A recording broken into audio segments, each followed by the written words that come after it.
Is the lack of capital stopping you from starting your business? Do you believe that you can start a business even if you don't have a big capital?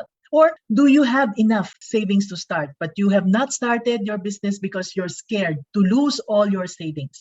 Today, we will be talking about the last of the 3 ways you can start a business right away with almost no capital. And this is hack number 3.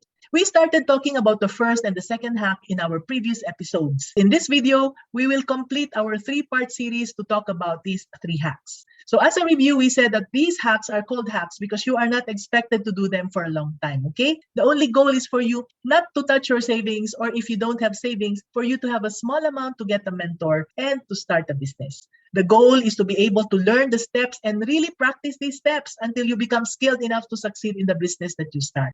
The word I want you to focus on is practice, all right? Just like you need to practice when you learn how to swim or how to drive, and having an experienced teacher guide you, you need to do the same with starting a business.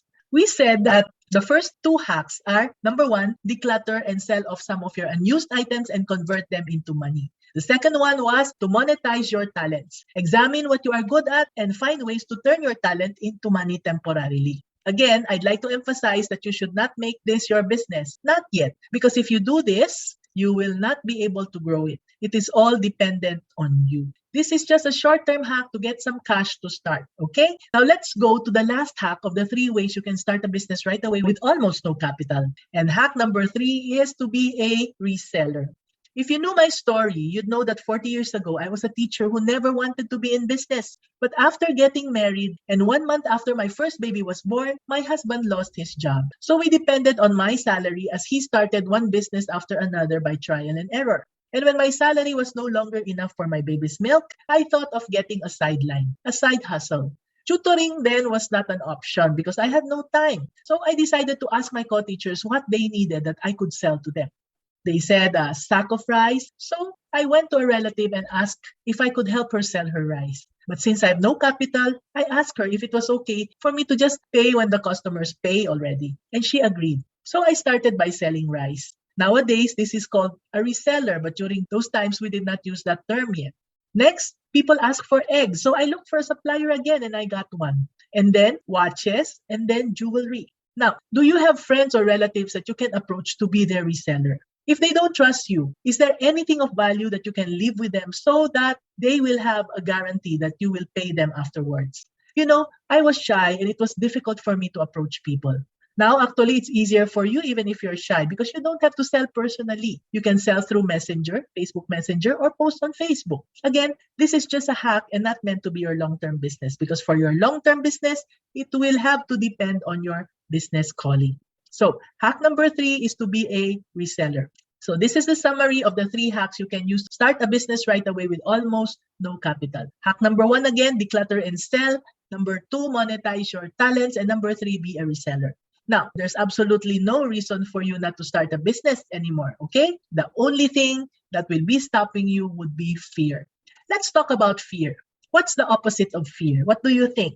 Well, most people think that it is courage. But if you wait for courage, then you'll never start your business. In my story, I was shy. I did not have capital, remember? And I did not know what business to start. I had no mentor. I did not even want to be a businesswoman, but I started.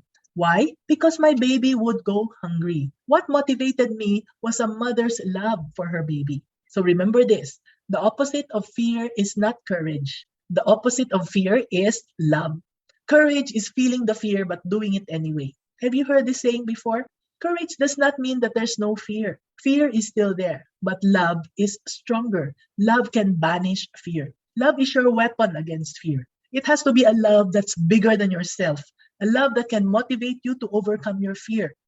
Yesterday, I had a coaching session with a mentee. Let's call her Cynthia. For 10 months, Cynthia could not start her business. Everyone in her batch has already started and are earning back more than what they paid for in the coaching program, but Cynthia was the only one lagging behind. She kept changing her mind about what business to start. Then yesterday, Cynthia had the same reasons again. She said that she was depressed and she came up with so many psychological terms about what's wrong with her. And finally, I asked her, why are you enrolled in this coaching program again? And she said, Mommy Ann, it's for me to prove to myself that I can succeed. I told her, well, I think your reason is not big enough. So after much coaching, She realized that if she will succeed, she'll inspire her kids to overcome all fear and excuses and be successful themselves. Kahit na wala na ako, maalala nila na hindi ako sumungko at sila din hindi susuko sa business. That's what she said. And suddenly, she was in fighting form again. And her commitment is to start baking 4 cakes in the next week so that she can finally start. Now, oftentimes, it's the love of a mother for her kids that will give her courage. She will feel the fear, but as she thinks of her kids, she will start anyway. The challenge is for us to find the love for someone, for something bigger than ourselves. Going on Facebook Live and YouTube and being mommy and is not natural for me, but I'm here. Why? I'm here for the following reasons. One, love for my son. Being online is our topic for bonding. As I continue to model for him the value of resilience, it is my hope that he too will be able to overcome all the challenges in starting his online businesses. Number two, love for my team. I can abandon all this, but what about the work we did together for years already? We have worked so hard and we need to see all of this into fruition. I can't take the feeling that I have given up on them without reaching our goals. Number three, love for my mentees and the women who need my guidance because without me sharing my failures to them, they will make so many mistakes that may even cost them their lives. So, love. Till next time, bye.